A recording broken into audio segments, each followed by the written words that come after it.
नमस्कार सर्वांना, माझं नाव रोहित पाटील आहे आणि आज आपण ऑप्टिमायझेशन अल्गोरिदम या विषयाबद्दल बोलणार आहोत. तर चला पुढे जाऊया. तर ऑप्टिमायझेशन अल्गोरिदम समजण्याआधी आपण समजून घेऊया की ऑप्टिमायझेशन अल्गोरिदमची आपल्याला गरज का पडली. जेव्हा आपण कोणत्याही मशीन लर्निंग मॉडेल ट्रेन करतो, तेव्हा ऑप्टिमायझेशन ही एक अत्यावश्यक प्रक्रिया असते. आपण जे फंक्शन कमी करायचा प्रयत्न करतो त्याला लॉस फंक्शन म्हणतात. जे मॉडेलचे अंदाजे चूक ठीक करतो. सोप्या भाषेत सांगायचं झालं तर ऑप्टिमायझेशन अल्गोरिदम मॉडेलचा अधिक चांगले आणि जलद शिकवण्यासाठी वापरतो. एका उदाहरणात घेऊ. समजा आपण एक घराची किंमती अंदाजेसाठी एक मॉडेल बनवत आहे. त्या मॉडेलला अंदाज लावला $2500 पण घरची खरी किंमत आहे $300. तर यावेळी एच-डी सारखा ऑप्टिमायझेशन अल्गोरिदम मॉडेलचे वेट्स थोडेसे बदलतो, जेणेकरून ही चूक कमी होईल. ही प्रक्रिया वारंवार केल्यावर मॉडेल शिकते आणि त्याची अचूकता वाढते. तर चला आपण समजून घेऊया ऑप्टिमायझेशन अल्गोरिदमचे 3 प्रकार. अल्गोरिदमचा पहिला प्रकार आहे एस-जी-डी. एस-जी-डी म्हणजे स्टोकॅस्टिक ग्रेडियंट डिसेंट. एस-जी-डी काय करतो? हा प्रत्येक स्टेपवर फक्त एका किंवा लहान बॅच डेटावरून ग्रेडियंट काढतो आणि लॉस फंक्शन कमी करण्यासाठी अपडेट करतो. तर आपला दुसरा ऑप्टिमायझेशन अल्गोरिदम आहे आर-एम-एस-प्रॉप. आर-एम-एस-प्रॉप म्हणजे रूट मीन स्क्वेअर प्रपोर्शन.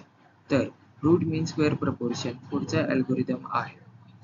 हा अडॅप्टिव्ह लर्निंग रेट वापरणारा अल्गोरिदम आहे. सोप्या भाषेत हा प्रत्येक पॅरामीटरसाठी स्वतंत्र लर्निंग रेट ठरवतो. आणि आपला तिसरा जो आजकाल सर्वाधिक वापरला जातो तो म्हणजे ॲडम. ॲडम म्हणजे अडॅप्टिव्ह मोमेंट एस्टिमेशन. ॲडम हा मोमेंट आणि आर-एम-एस प्रॉप या दोन्ही अल्गोरिदमच्या संकल्पनेनं एकत्रित आहे. हा जलद, अडॅप्टिव्ह आणि अतिशय कार्यक्षम अल्गोरिदम आहे. तर चला समजून घेऊया ऑप्टिमायझेशन अल्गोरिदम कसं काम करतो. तर पहिला आहे एस-जी-डी. एस-जी-डी कसं कार्य करतं चला बघूया. ते काही नमुन्यावर लॉस फंक्शन ग्रेडियंट मोजते आणि मग त्या ग्रेडियंट उलट दिशेने वेट्स बदलतो. दुसरा आहे आर-एम-एस प्रॉप. तर चला बघूया हे कसं कार्य करते. आर-एम-एस प्रॉप हा ग्रेडियंटच्या स्क्वेअर व्हॅल्यू या मूव्हिंग एव्हरेज लक्षात ठेवतो. मग हा लर्निंग रेटला तो एव्हरेज स्केटवरून रूटने भागतो. यामुळे परीक्षण अधिक स्थिर आणि संतुलित राहतो. तर तिसरा अल्गोरिदम आहे ॲडम. चला बघूया ॲडम कसं कार्य करतं. ॲडम हा मागल्या ग्रेडियंटची फर्स्ट मूव्हमेंट लक्षात ठेवतो. मग हा ग्रेडियंटच्या सेकंड मूव्हमेंट पण लक्षात ठेवतो. या दोन्ही गोष्टी वापरून तो लर्निंग रेटना अडॅप्टिव्ह पद्धतीने समजोजित करतो. तर या तिन्ही ऑप्टिमायझेशन अल्गोरिदमची काय मर्यादा पण आहे. तर चला समजून घेऊया. पहिला आहे एच-जी-डी. एच-जी-डी हा अपडेट्स नॉइजी असतात, ज्यामुळे परीक्षणात खूप चढ-उतार होतात. याला मिनिमल पॉइंटपर्यंत पोहोचायला वेळ लागतो. हा कधीच लोकल मिनिमामध्ये अडवू शकतो. तर चला समजून घेऊया आर-एम-एस प्रॉपचे काय मर्यादा.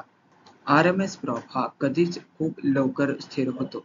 तसेच यात दीर्घकालीन दिशेसाठी मोमेंटम नसतो. तर चला समजून घेऊया थर्ड ऑप्टिमायझेशन अल्गोरिदमचे काय मर्यादा आहे.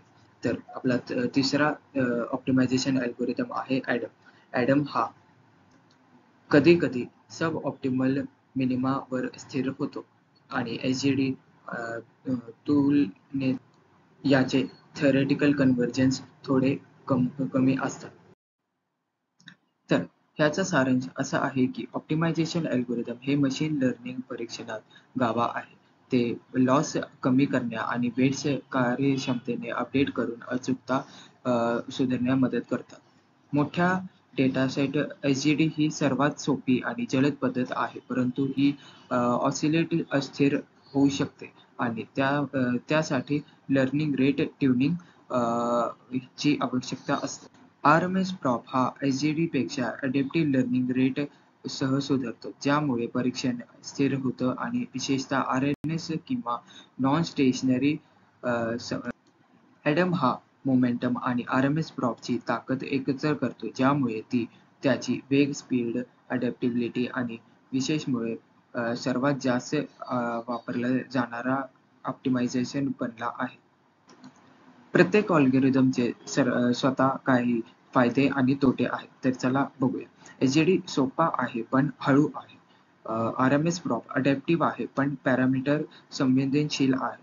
ॲडम जलद आहे पण जास्त मेमरी वापरतो. तर